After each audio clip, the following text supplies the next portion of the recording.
고민을 거듭하는 것이다.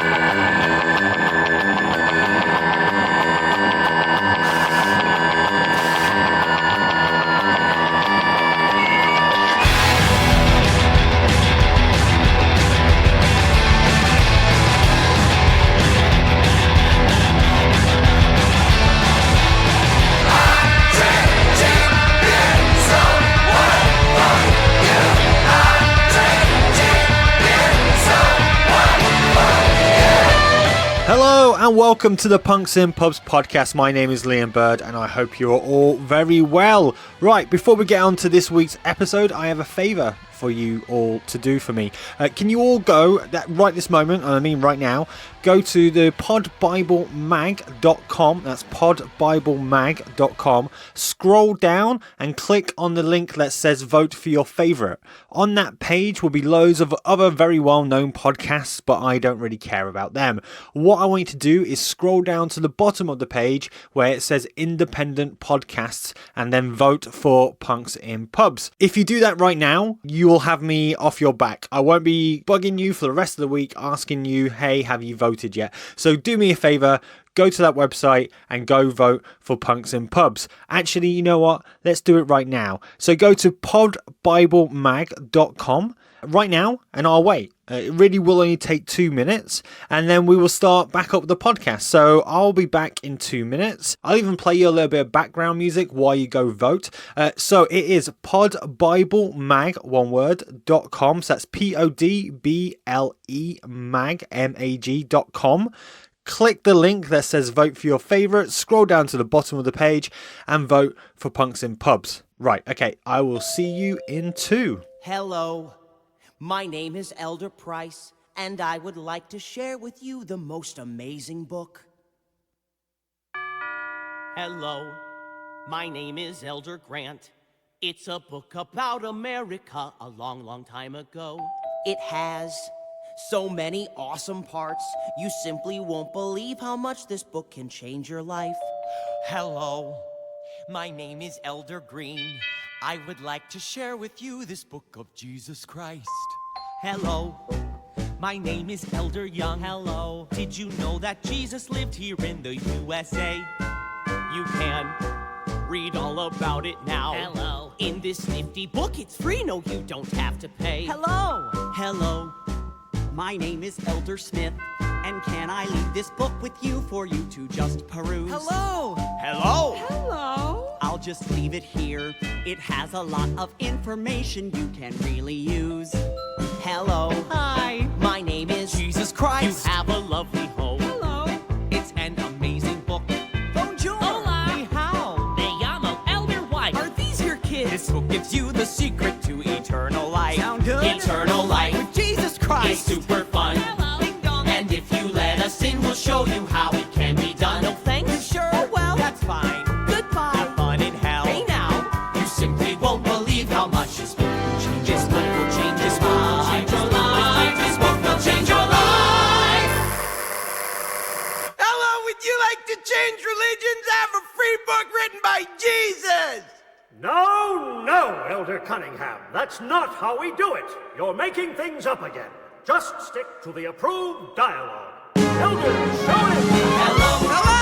My name is Elder Cunningham. and we would like to share with you this book of Jesus Christ. Hello. Ding dong. Hi, Ho. Just take this book. It's free. For you and me. You see, you simply won't believe how much this book will change. This book will change. This book will change your life, so you won't burn in hell.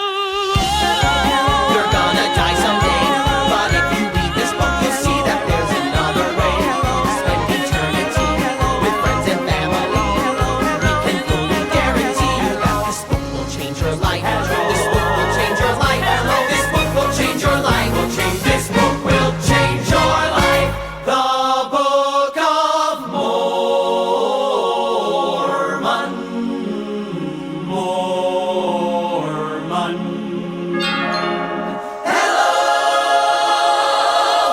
Thanks for doing that. If you didn't do that, what the fuck? What's your issue? Why you being a cunt? Shame, shame.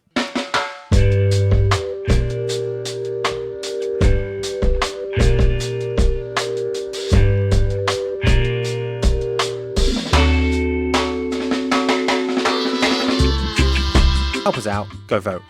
Right, let's talk about episode 47 with myself and Tim. Tim is a journalist from America. He has co-written best-selling memoirs such as Duff McKenzie of Guns N' Roses and Paul Stanley of Kiss.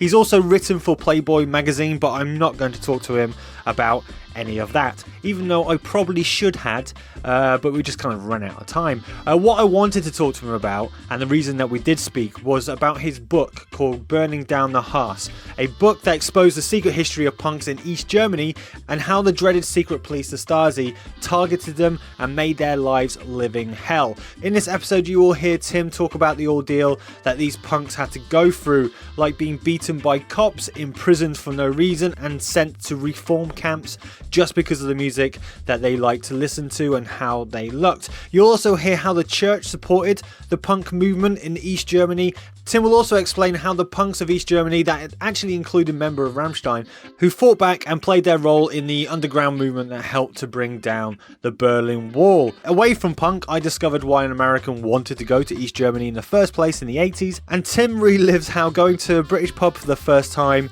made him wonder if he was going to get into a fight or not. I will speak to you after this chat. For now, enjoy me and Tim in a pub in London for episode 47. Speak to you in a bit.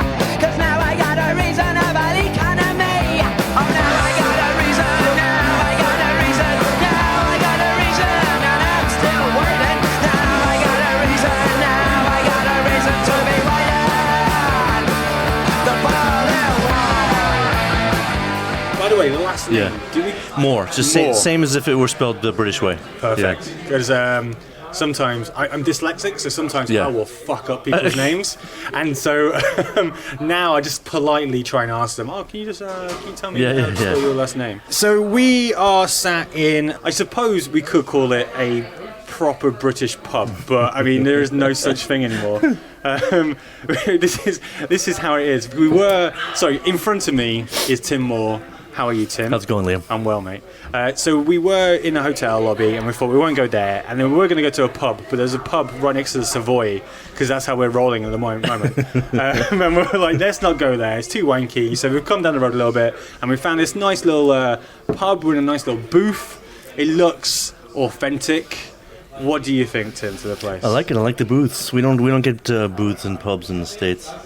But I think in America you have a better beer culture. So like, if I go into a bar in let's say, I was recently in Philadelphia, so if I went to a bar in Philly, I think I could like just talk to someone and no one would go, what the fuck are you doing talking to me? Well, some bars. In an English accent, probably, actually. But if I had an American accent, might not. But I think in London, if you just rocked up to the bar and just spoke to someone, they would probably punch you and go, what the fuck you want? It's a funny thing, you're talking to a guy who lived in Germany for a long time, too. And one of the things I like about British pubs, which is the same as American pubs, is that people do stand around, right? In Germany, there's not really a culture of standing around the bar. You sit down. And they do have the shared table thing, which is cool and can create some social atmosphere, but there's nothing like standing around a bar for socializing. I love that. Especially when you get to know the bar person behind. And if you tip them well, they're there for the rest of the night. And they'll throw in a few shots for you as well, which is fantastic.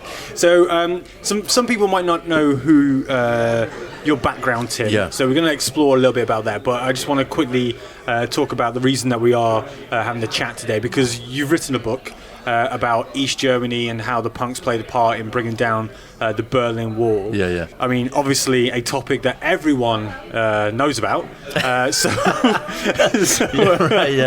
It's called Burning Down the Haus.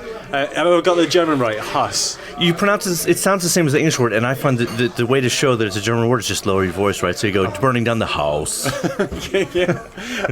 But we're going to get into that in a second. But being on a book tour, I mean, how punk rock is it? Like, do you go into like a Waterstones and just start ripping up Kardashian self-help books and go, fuck you? What have you been doing? The coolest book tours are actually in Germany.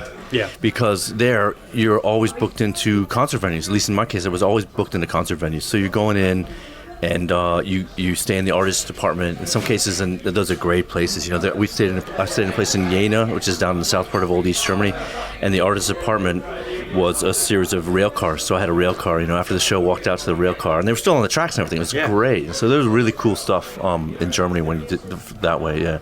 I mean, my issue with being stuck in a rail car in Germany is they've got a history of using trains for a very bad reason. Yeah. I think this was a spur that was not attached to any main lines heading east. Good. So. That's good to know. It's gone dark really quickly. So what a surprise that you give an Englishman a beer and he starts talking about the war. Yeah? It's in our DNA. We can't. It's been many years, but we're still harping onto it. So we're going to talk about the book, and we're going to talk a little bit about East Germany in a second. But I'm kind of fascinated how a guy from America ends up in Germany. The way I ended up in Germany was a complete lark. I was just I grew up typical sort of clueless American in the 80s under Reagan and Bush, and I wasn't politically sophisticated or anything. I mean, I had some vague sense that I didn't really like the U.S. under Reagan, but I wasn't really politically focused. Didn't have a lot of historical political knowledge. But I got a chance. I got a chance to move to Berlin 2 years after unification. And so it seemed like, okay, this is cool. It's if it was ever going to be a place where one of those mythical third ways was going to be found, it seemed like maybe Berlin would be the place at that time, or East Europe at that time. Well, so were you already studying German? Or? No, I didn't speak a word. Yeah. I didn't. I was a typical stupid American. I didn't even know. For me, Germany and Oktoberfest were the same thing. I thought I'd get off the plane in Berlin and everybody would be wearing lederhosen. I really had no idea. Yeah. And so instead I ended up in this high-rise apartment that looked like something out of all the stereotypes that we grew up with in the 80s, this high-rise block, and there was all the rumors about the skinheads at the time, and it was right next to the old East Berlin Zoo, and so at night you'd hear the animals howling. It was a dorm for foreign students, right? And so there was the rumors about skinheads, or it was something really serious, yeah. And actually that was the only time I ever had one of those waking nightmares was in my first few weeks in Berlin. Like I said, it fit all these stereotypes. It was the grayest place I'd ever seen. And you've been to Edinburgh? Yeah, well, the funny thing is, your perception changes so much. I didn't go home at all for the first 3 years. So where's home? Sorry, Baltimore, the east coast of the U.S. Yeah. And then when I did finally go back, and I took a train along the east coast, and I was looking out the window and thinking, holy shit, this looks just like East Germany. It's got the same sort of post-industrial Rust Belt look of East Germany. So your perception changes over time, but when you first go to a place like this and you have expectations that are built in from living in the 80s in the U.S., and it fits the stereotype, right? And so, I remember one night I woke up because I was having a dream that on the walk to the high-rise I was attacked by skinheads, and I was trying to scream for help, and I didn't know the German word for help, so I just had this silent scream coming out, and that's how I woke up, right? It was very extreme to think you're going to Oktoberfest and wake up in this atmosphere, but I got really lucky because there was this unbelievable scene happening in the central parts of East Berlin at that time, and I just kind of stumbled into it. And there were all these squats. At the time, I think there were over 100 squats just in the central districts of Berlin alone, East Berlin. And there was, behind all this seemingly gray facades, there was just this unbelievable, colorful, energetic scene taking shape. And it was like something I'd never seen anything like it. And I instantly knew, okay, I'm going to stay here. I was supposed to be there for one semester. I was like, I'm staying. And I ended up getting to know some people who were involved in the music scene, and so the easy thing to do was start working as a DJ. I was a music head anyway, and DJing is an easy way to get by, and everything was so cheap then. So I ended up staying, instead of a semester, I was staying basically ended up staying most of the decade of the 90s working as a DJ. And so to slowly get to your answer, this scene that was happening, that was just bursting, was a lot of it had been set up by former East German punks. So a lot of the squats, almost all the clubs and bars, everything. The people, I'm sure people you know or listen to your show have been to Tacheles, which is that really famous, massive squat complex in Mitte that was squatted originally by East German punks.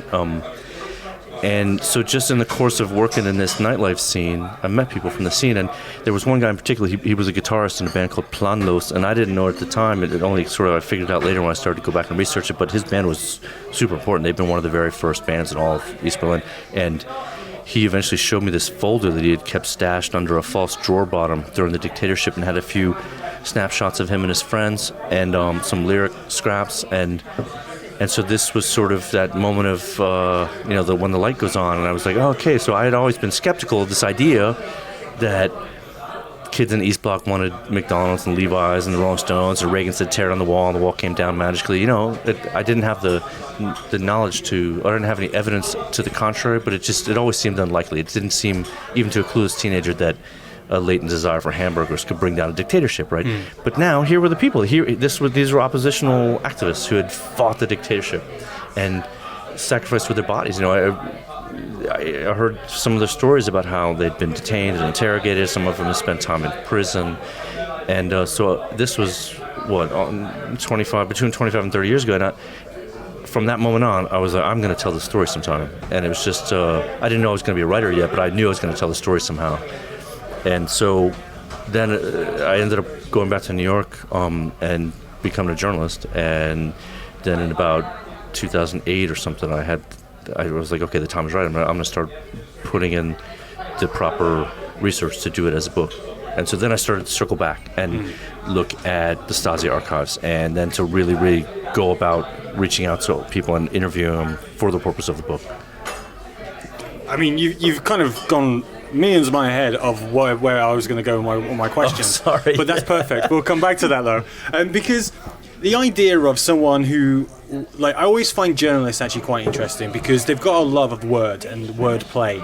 And punk isn't renowned for its using words in the most beautiful, poetic way. So which one came first then for you? Was it the love of punk, or was it the love of, or even any other music, or was it the love of words? It was a love of this scene. It was this invisible scene that I thought needed to get out into the world.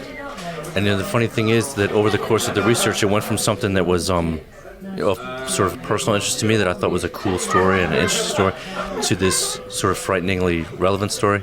So was punk something you enjoyed before you even went to East Germany? Was it something that you were... I mean, it was always part of my musical diet, but I was never self-styled punk. Yeah.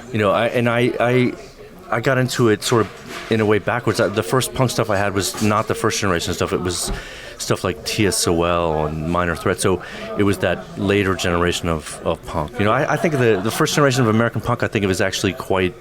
I mean, their goals were pretty conventional, really. They wanted to be rock stars and have major label contracts and all that, and it was only British punk, really, that it becomes that punk philosophy, right? And that came back again in the States with that second generation, and that was the stuff that caught my interest a bit. But like I said, I was never a self-styled punk, even though I used to have a lot of punk records. Yeah. So what were you listening to then in your early teens? Were you into kind of your jazz, your soul, or was music not really something that you? Oh no, I've always been a total music head. Okay. It's no mistake that I ended up as a DJ. Yeah. But I was always really I had a really broad ear, whatever you call it. I listened to a lot of everything. The early hip hop was really exciting when I was a kid, and my sweet spot by the time I was moving towards Germany was probably sort of just indie, basically. I really liked I love a lot of the Manchester stuff was really cool at the moment, and more sort of jangly indie stuff than hard punk. Can you still like the Smiths? Is that something that? Yeah, that's a fraud issue, isn't it? Yeah, I used to go see Morrissey a lot, and now I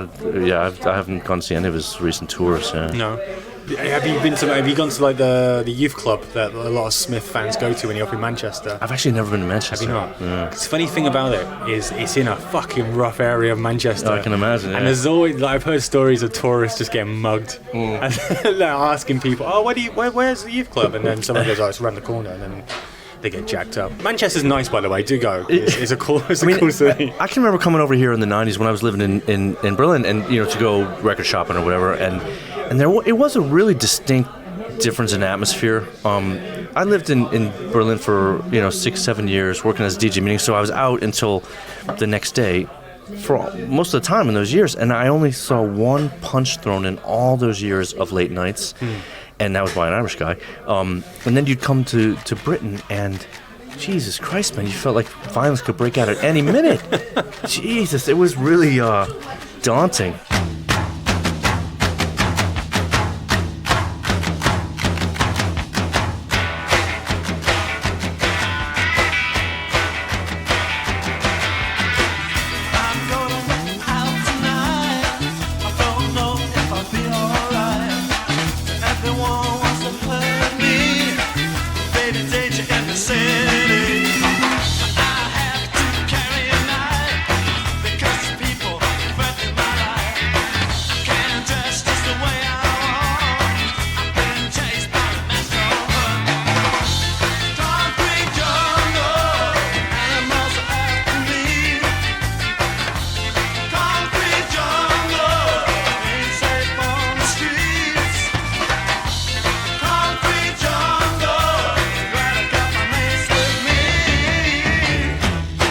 So you said you grew up in Baltimore.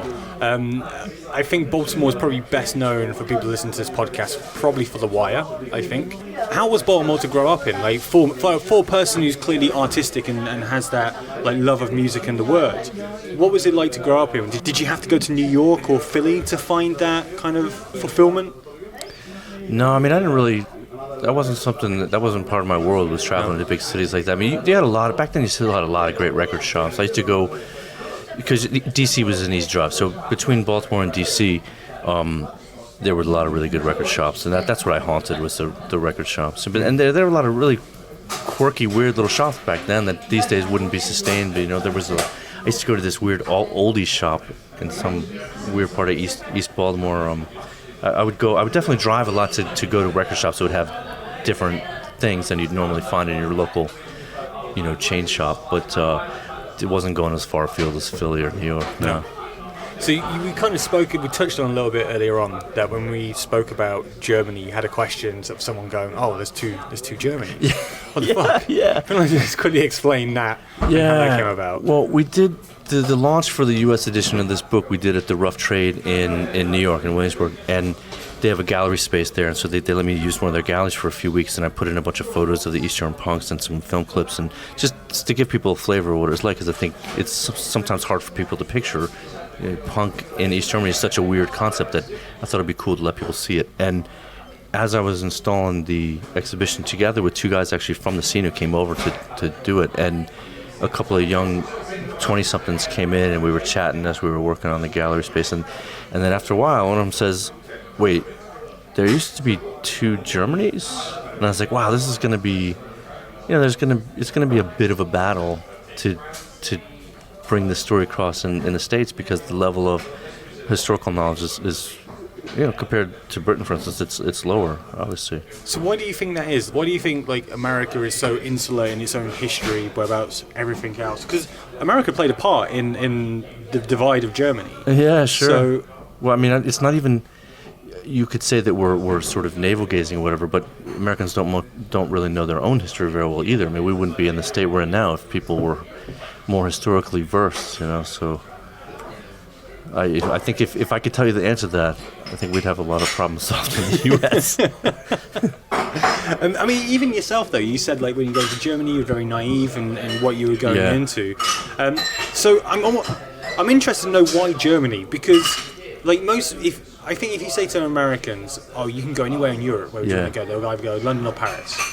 Germany, I don't think is that high, or Italy or Rome or something like that. Germany, I don't think is that high up on their list, mainly because I think A, the language, and B, like you said, the culture is not that well known. So why Germany then? What was it interesting about Germany?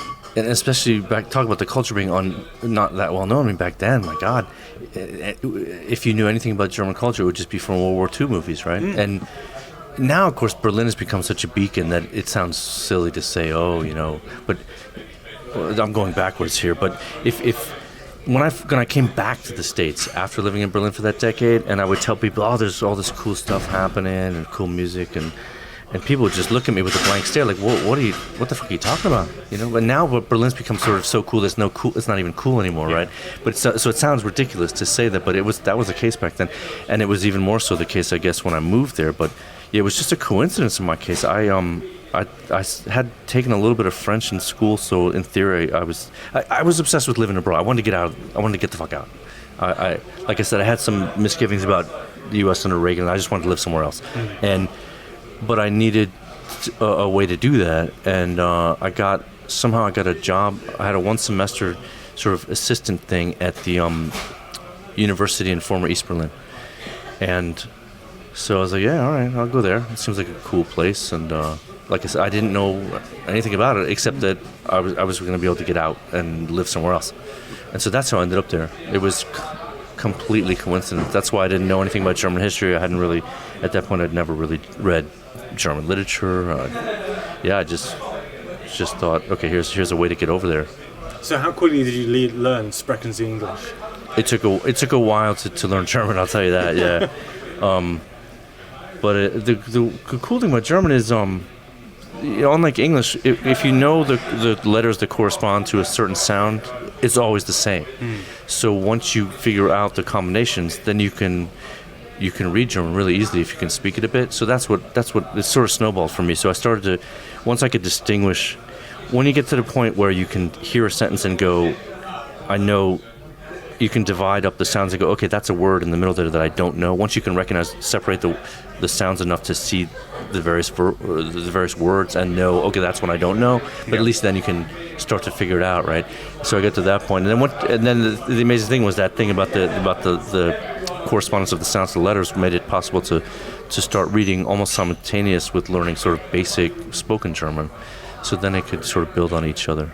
So I'm always interested in people who are bilingual, because I'm not. I'm one of those arrogant people of, well, I'm English, everywhere else will speak English, and if they don't, I will speak slowly, and if they still don't understand me, I will trash the place until they understand me.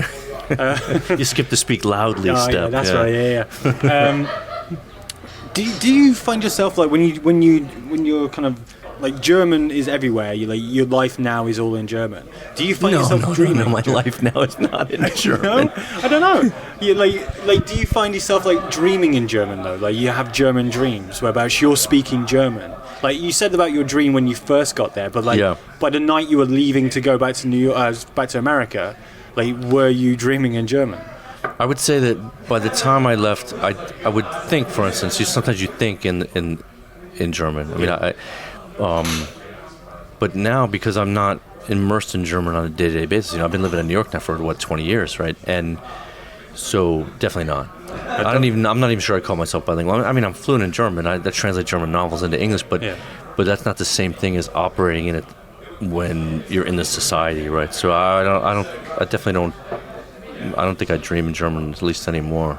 Don't worry, that's probably going to be the most stupid question I've asked you. The second most stupid question is coming up right now. So you're saying you were DJing. Like, how did you find yourself into that position then? Because were you DJing back home? And then you're like... I mean... Because I'm guessing you didn't bring your music with you. No, that's right. I hadn't been a proper DJ. I was always a music head, and so often I would have mixtapes that I would play at parties and that kind of thing. But DJing was just an easy way to work out the staying in Berlin part, which was my obsession. And I met, like I said, just from hanging around in these worlds, I'd met people who said, you want to stay, why don't you just start DJing? You got a music collection and you're a music head, so it's an easy thing to break into. And you have to remember that back then it was so cheap, Berlin. I mean, my apartment back then cost 80 Deutschmarks a month, that's $50, right? So you could work a couple times a month and easily cover your expenses. So it was it's not like I had to become a a famous globe-charting DJ. I just had to convince a few bars to let me play music a few times a month, and I can make a go of it, you know. So what kind of music were you playing then? I think it's probably disappointing to multiple groups of people, because it's not that Teutonic techno. I wasn't doing that at all, and it wasn't punk either. It was pretty light. The scene, it wasn't as homogenous as people think. You know, there's a lot of stuff happening. The only band that came out of the scene I was involved in was this band called Stereo Total, who did this kind of self-consciously goofy mix-up of rockabilly and old French stuff. And I mean, a really cool band, but definitely doesn't sound the way people would associate with, you know, Trésor or the famous Berlin clubs. So I was doing trip hop and Britpop and old soul and some indie, and there's that sort of indie electronic stuff going on back then too, the big beat stuff. Yeah. So like that, just sort of kind of light party music. So what was your go-to then? What was your go-to track? Be like, fucking watch this. Like, Loaded by Primal Scream, something pretty relaxed stuff, you know.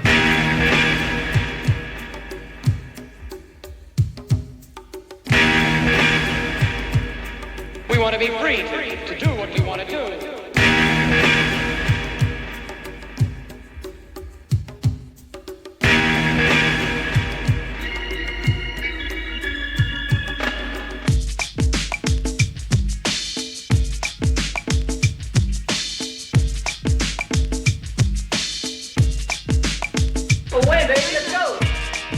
You said like you only meant to be in Germany for 1 year.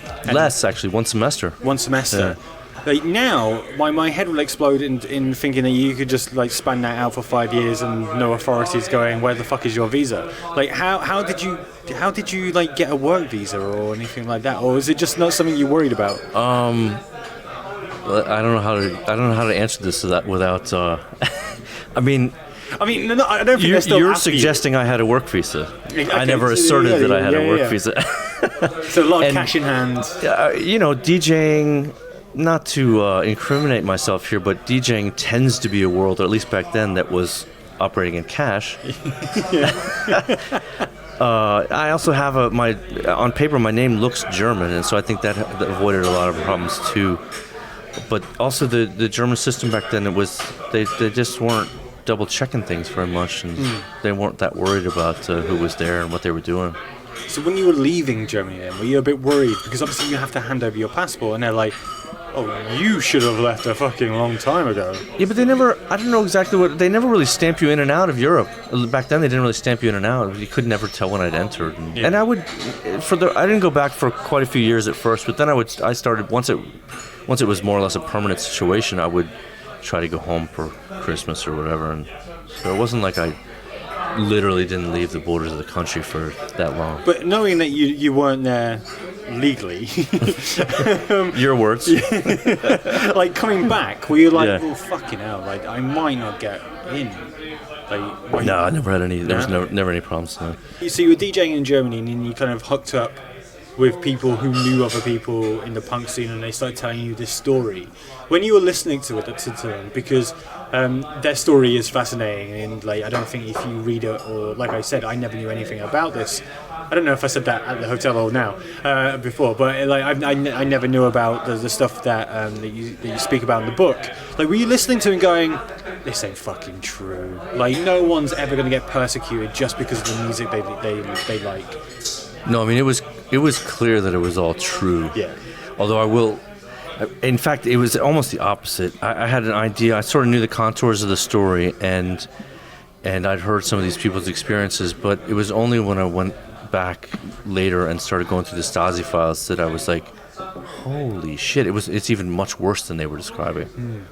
And the extent to which they were persecuted and punished it's basically inconceivable, I think, from a Western perspective. And it's not like they didn't emphasize, oh yeah, we had it so bad, or we suffered so much. Not at all. They told me the cool stories, because it was also really fun. They were involved in it because it was daring and fun. I mean, it was definitely. I don't mean to downplay that aspect of it, and they certainly didn't downplay that aspect of it. But then when I did go back and start researching it in earnest and looking at the Stasi files, it was just like, holy shit. So there might be people listening now who might not know the history of Yeah. East Germany or who Stasi are, who the Stasi were.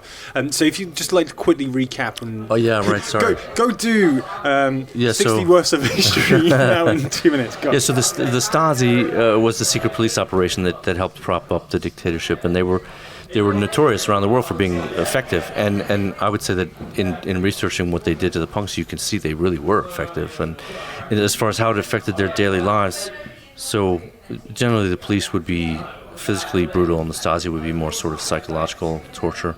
But so just the Western radio could be received almost everywhere in East Germany. So there was this physical barrier, the Berlin Wall, and then there was the wall that divided East Germany from West Germany along the borders of the two countries as well. But that was obviously totally permeable to radio. And so outside of a few areas in the far east of the city, the far east of the country, like Dresden, which was kind of a bowl geographically, and they called the Valley of the Clueless, almost everywhere else you could pick up Western radio. And so starting not very far behind punk's arrival in the West, it started to trickle across because people would hear it. I mean, the kids used to obsessively tape the John Peel show, for instance. Tape recorders were fairly widespread in East Germany, and then they'd copy it and pass it around to friends. And almost everyone describes the moment that they first heard the Pistols. It was a life-changing experience for these kids. And they, so life for a teenager back then, you would have gone through communist youth organizations, and then they had military training in school.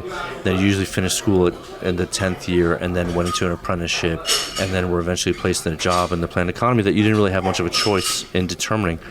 And so for them, even the British punks used to talk about no future and those because of the socioeconomic conditions, but those conditions, they didn't exist at all in East Germany. Their problem was almost the exact opposite of that. And so they used to talk about their problem as being too much future, because their whole life was sort of preordained. Some party apparatchik kind of determined the course of their life.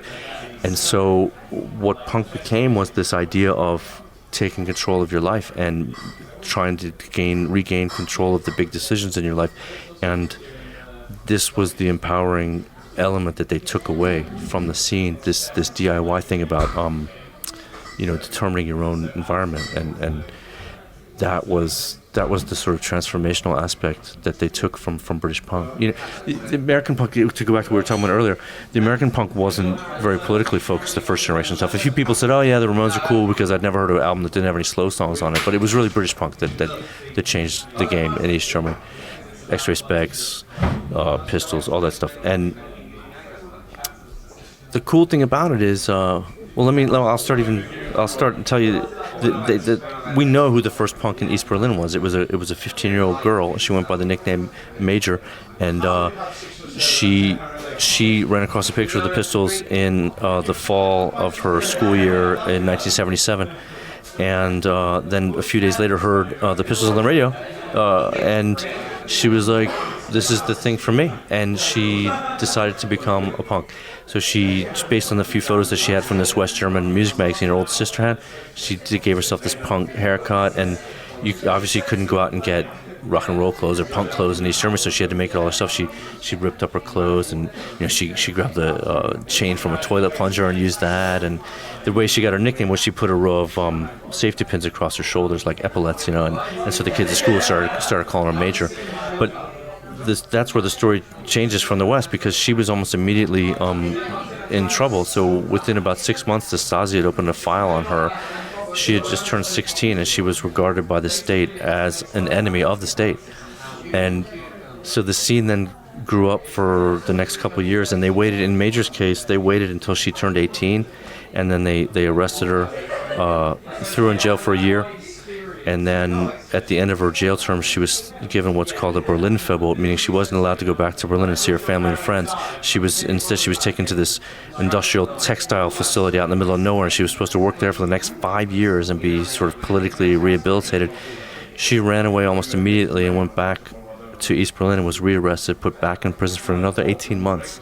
And then at the end of that jail term, they shipped her off to West Germany just to take care of the problem. But so that's, you're talking about the early 80s by that point, right? And even though they were making an example of Major and people like her at that stage, it didn't work. So by 1982, the Stasi, the secret police again, they figured that there were more than 10,000 punks by that point in 1982, and that's in a country of 15 million. So then it's a large-scale problem for them, and I think again the shock for me when I started to go back and look at the files was the level of paranoia that the secret police had about this movement, because from the Western standpoint, like you said, it's provocative, yeah, but at the end of the day, it's kids with bad haircuts, basically, right?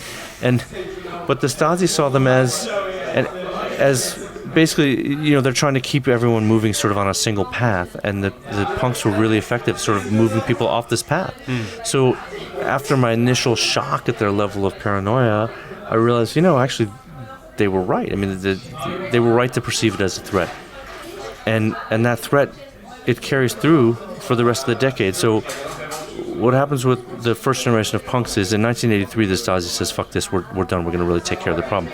And that's when you have this incredible crackdown.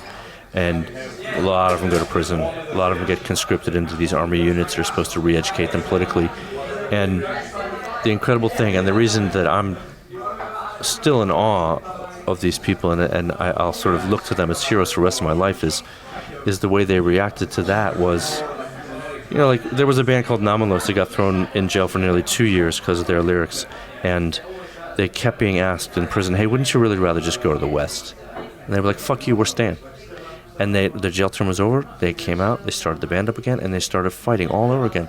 And that was the thing that completely changed the game. Because then everybody else who had sort of opposition sentiments saw, okay, it's possible. You can resist and survive. You can actually do that, and you won't be disappeared or whatever. I mean, it was an experiment that hadn't really been run to that extent. The punks really pushed the envelope and proved that you could do it.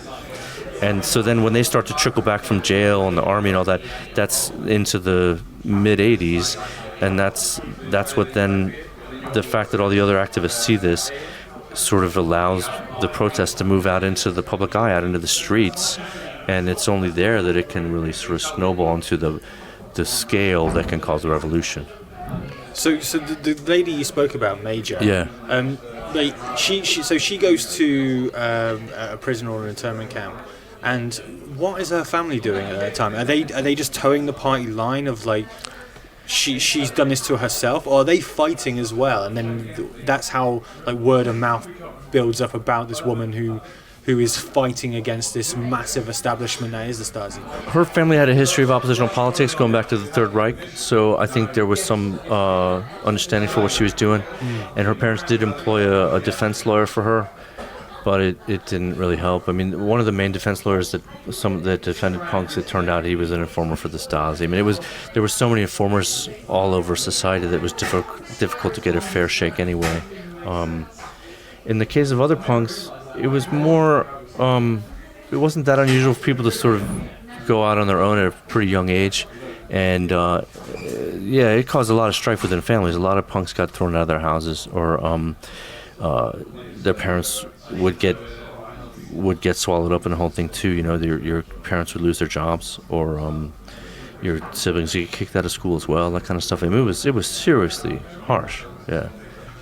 So in regards to because if punk is starting to thrive, and you said there's about 10,000 punks, obviously there's music bands being played, and from my understanding is that if a punk band played a bar like this, the bar owner would be threatened themselves and to lose their license and their jobs and be put in prison themselves. So punk gigs are not quiet. So how did they go about creating this environment of underground music? Yeah, it's a good point. It was everything they were doing was totally illegal. So they couldn't record in studios. They couldn't get on the radio. They couldn't play, like you said, they can't play gigs in the open. And what happened was, and this is a really strange sort of marriage between the Lutheran Church and the punk movement.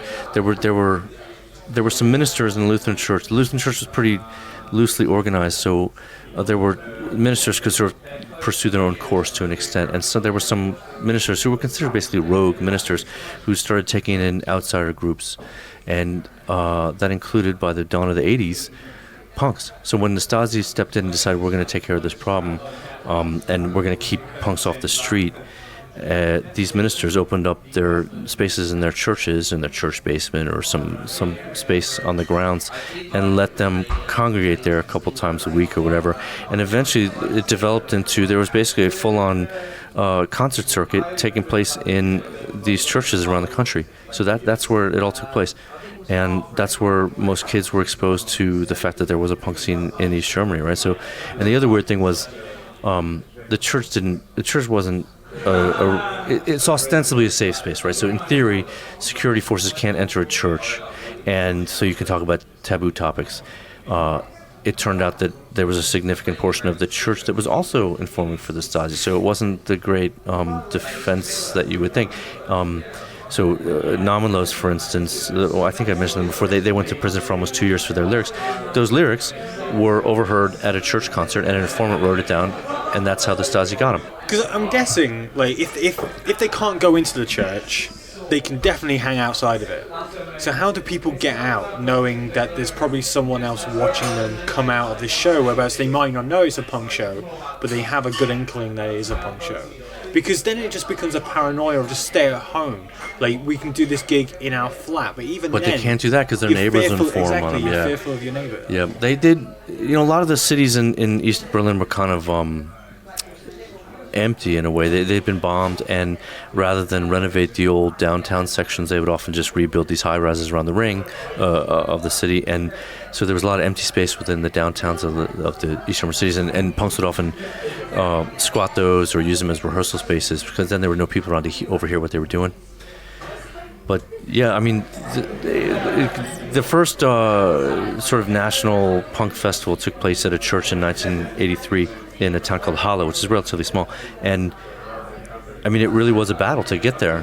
The Stasi knew because of informants that it was going to take place, and they had police at all the train stations, not only in the city where it was taking place, but they had punks all over the country under surveillance anyway, so they tried to keep them from being able to get on trains in their hometowns.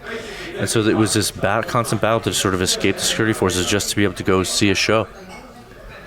And the bands, they didn't travel with any instruments, so the minister would arrange for equipment to be there for the most part, and the bands would just kind of turn up and use, all the bands would play on the same equipment that had been arranged on the altar. They're often playing right in the sanctuary too. It's just a crazy scene.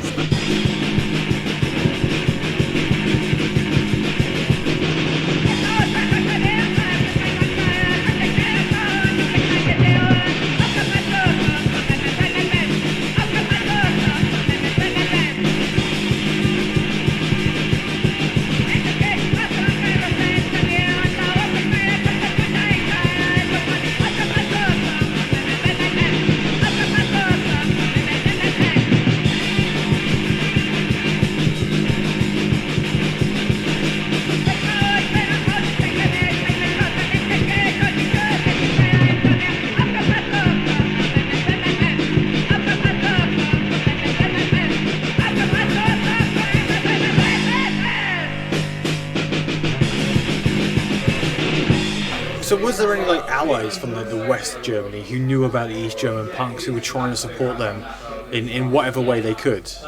Not really. Even though it was sparked by a Western phenomenon, obviously, it became a really Eastern thing really quickly. And the allies in the punk scene that they maintained were further east. So the East German punks really rejected. They were not pro-Western. They weren't sort of Western-oriented. They didn't want to be covered. They actually actively avoided trying to be covered in the Western media because they were afraid they'd be dismissed as simple anti-communists or pro-unification, any of these things that they didn't want to be seen as. So their solution was just, we're not going to talk to the Western press. And I've seen Stasi reports where there'll be a Stasi informant who's shocked because once in a while a Western reporter would get wind of what was happening and show up at one of these church concerts, right? And there's reports where a reporter walks up and starts trying to talk to some of the punks, and they're like, "Fuck you, I don't want to talk to you." And it just didn't compute for the Stasi often, because the Stasi, one of the shortcomings of their attempts to foil the scene was they kept insisting that it was a Western manipulated scene. So they had the same impression that you're expressing now, and that actually kept them from dealing with it very effectively. If anything, the punks looked to Poland, Hungary, Czechoslovakia. Polish punk in particular was a really big influence on East German punk because the Polish situation, politically, they were a bit further along, and Polish punks could operate in the open more than in East Germany. And a few of the bands, by the second half of the 80s, some of the East German bands managed to get over and do some touring in Poland and saw the scale of what was happening over there. And there were Polish bands that played shows to as big as like 10,000 people by the second half of the 80s. And that sort of inspired the punks to try to take things to another level too. And that they put on some pretty major level, 5, 6, 7,000 people. They got up to that level by the end of the 80s. And it's at that stage too, just to make sure that people don't think that I'm sort of insisting on the importance of the punk scene and the revolution. The secret police records, the Stasi records, make clear that they regarded punk as this huge threat. So in the second half of the 80s, there's a report in 1988 where they're talking about the main punk activist organization, and they call it the most significant activist organization because of the scale of events they can put on, because of their national communications networks and their alliances with punks in Poland and so forth. And then January 89, so less than a year before the wall falls, they call punk the number one youth problem in the country. So, I mean, they were absolutely obsessed with the punk scene and its capabilities in terms of making people sort of stridently anti-dictatorship, There was, I guess I should mention too that the message, there's something magical about the way they delivered the message, right? Not just the aggressive music, but the kind of simplicity. You were talking about the words and how it's not really like a wordy scene, that was definitely true, and that was a strength for them. So other reform groups, other activist groups were seeking more what you might call like reform. They were, let's change the environmental laws, or let's get military training out of the schools. And the punks were like, fuck the system, let's destroy it. And that's, it was really effective, especially for young people. Like, yeah, great, let's get involved in that. And so it really helped in terms of building the scene and keeping new blood coming in all the time, was this really simple, fundamental message that they had. Do you think if the Stasi completely ignored punk, they wouldn't have had the issue that they kind of created for themselves, whereabouts they've kind of made punk this enemy number one, whereabouts if they just allowed it to ride on, it would just be a kind of like what it was in Britain, whereabouts it was like an angry 3 years and then died out. Like, do you think that would have been the place, or do you think it was so rooted? I don't know. It's really hard to say why they reacted that way at first, right? Again, because I think a lot of the kids got into it just because it was cool and it was daring. It was typical teenage rebellion, and that was cool. They wanted to be part of it.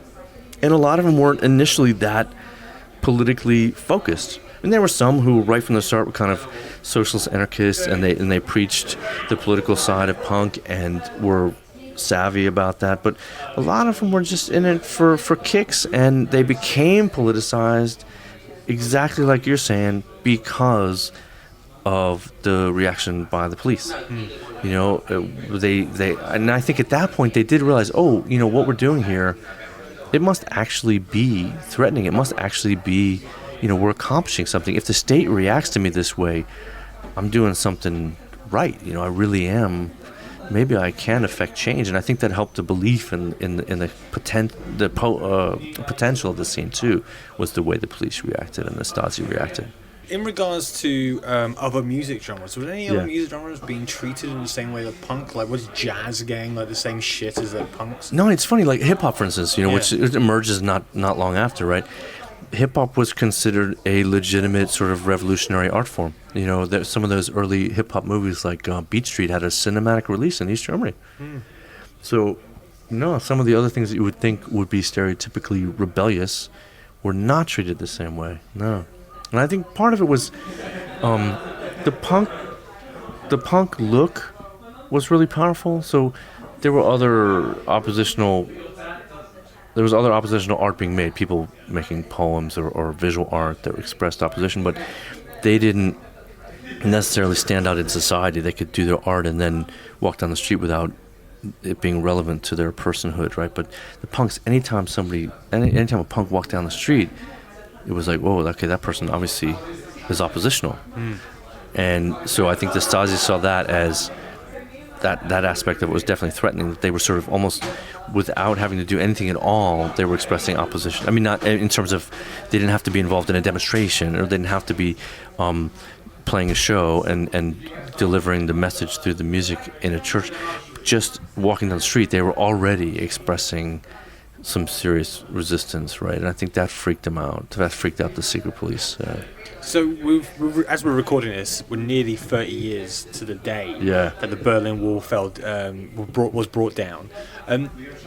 Do you think that any music genre has the power to do what punk did for East Germany, to contribute to bring down something like that wall that was such an object of Europe's split? I don't think that you can necessarily pass out guitars to 15-year-olds and say make anti-government music and have that cure whatever you think ails our current society, but I think the core sort of lesson, I mean, they created this handbook for resisting authoritarianism, right? And I think maybe the core aspect of that is there was some graffiti they used to spray up in East Berlin, and it translated as "Don't die in the waiting room of the future," which was this, I just love it, it's just this rallying cry against complacency, right? You can't just sit around hoping for change. You got to go out and make it happen, right? And I think that can be applied to other places and times, right? And, whether the specific art form is applicable, I think that's an open question. And I think one of the other unique aspects about this scene that you wouldn't find duplicated now is it was so personal, because you couldn't use the phones because they were listened in on. You couldn't send flyers or letters to people because they were read, especially if you were under surveillance. So everything had to be done directly face to face. They had this thing they would call it a whisper network. I mean, I told you and you told your friend, and that was the way they were able to get thousands of people to these events.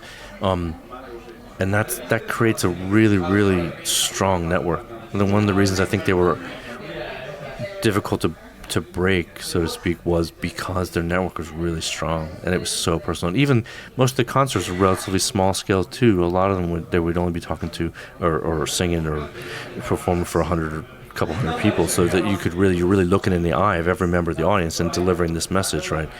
So I think that directly interpersonal kind of human aspect of the scene was a real strength. And so if you compare that to things like Pussy Riot, right, where I remember one of the performances that I first became aware of, they were performing in an empty church, and it was supposed to be consumed by people via media, and often people in another country, right? So it's a really different approach from this super personal thing that the East German punks were doing, or I mean they were forced to do, but would prove the strength. Yeah, I mean, because something that fascinates me in the same kind of world of this is punk in China, because again it's another country whereabouts music is licensed for a government and you can't really play out music without the government knowing about it.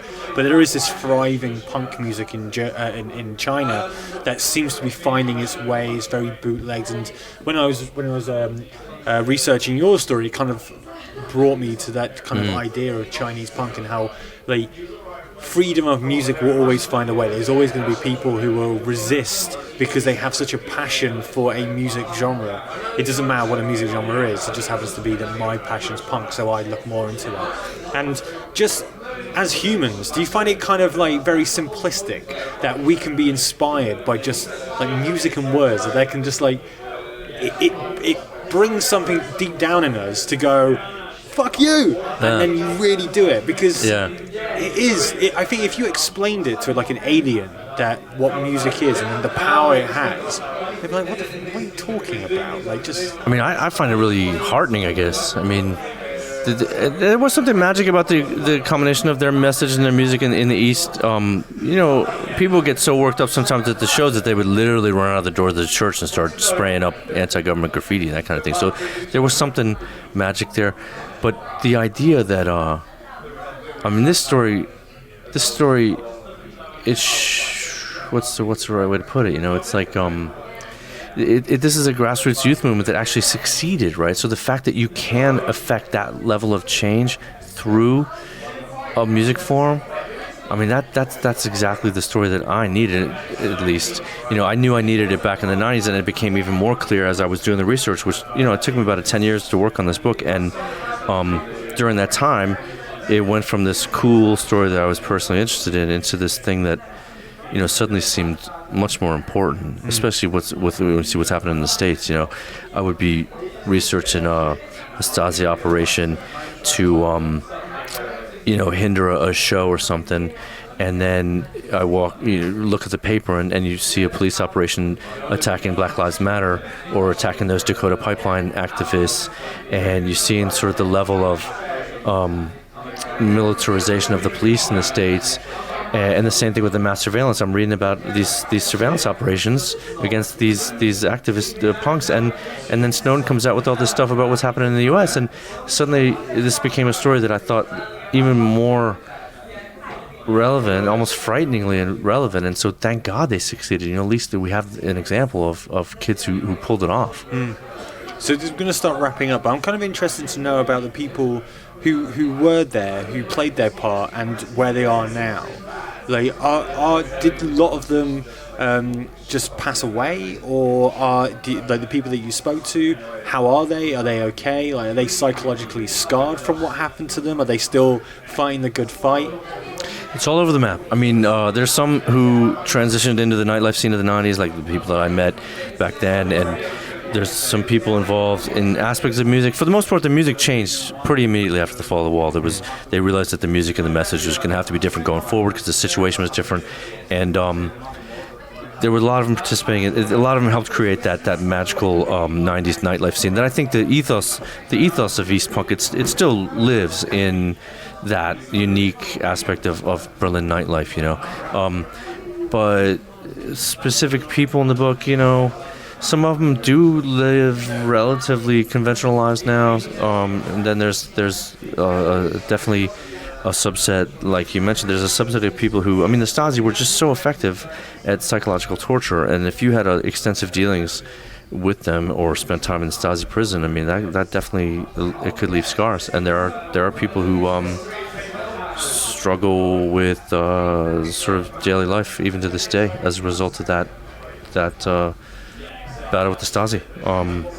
But yeah, there's really no one answer to that question. The only ones who went on to become well-known musicians are the guys from Rammstein, who had been in a band called Feeling Bay in the East. Let's kind of wrap up then with like your choice of people of East German punk bands who people should probably check out if they can and find it. Yeah, you're stuck looking at YouTube because they were never able to release this music officially, but a lot has been uploaded. So if you search for specific names and songs in the book, you can find them usually on YouTube. So there's a band called El Attentat, Attentat, which means assassination. They did a record in the mid-'80s that's really great, and that's a remnants of an earlier band that had a lot of problems with the Stasi. Two of their singers went to jail and everything. It's cool stuff. Schleimkeim was a band formed in a pig stall in the southern part of East Germany, and it was obviously not exactly a star type of culture. Not only because they were anarchists, but also because they had no access to media, right? But if there was anyone who sort of was anything like a star, it was the main guy in Schleimkeim, and they actually produced quite a lot of music and that you can find on YouTube. That guy Otze, the singer from Schleimkeim, he ended up dying in a mental institution after he killed his father with an axe. So that's indicative of some of the sort of problematic after effects of these lives they led in the 80s, but that music is pretty phenomenal. You don't have to speak German to hear the revolutionary fervor. I like Namenlos, that band I mentioned who went to prison for several years because of their lyrics, and they have some decent recordings out there, and they've even reissued some of their things. Same with Schleimkeim, they've actually reissued a few of their things. So if you look for Namenlos, Namenlos, you'll hear the stuff that they went to prison for. There's a song that compares the Stasi to Hitler's SS. There's another song that translates as Nazis back in East Berlin, also not appreciated by the regime. So those would be definitely a couple things to check out. Mate, thanks for the chat. I'm really looking forward to it. Yeah, thanks for the beer. My pleasure. And enjoy the rest of your tour, mate, in Germany, and I wish you all the best. Thanks a lot, mate.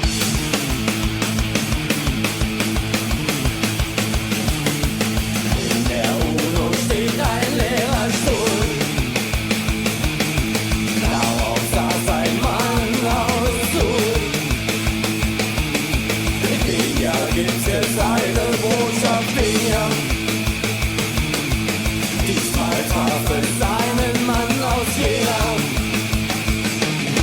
Thank you to Tim for taking the time to talk to me. Go pick up his book, Burning Down the Haus. It's be an excellent Christmas gift for anyone who's into that kind of thing, especially punk history. I'm currently reading it, and I'm enjoying it. I'm a slow reader, but I'm enjoying it. There's enough pictures for me to enjoy it.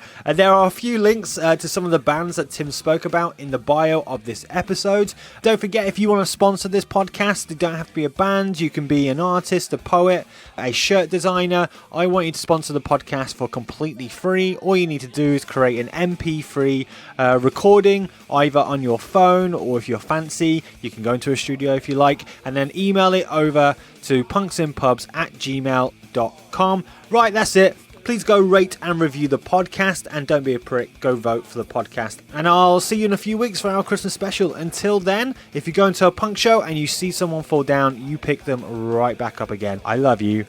Bye-bye.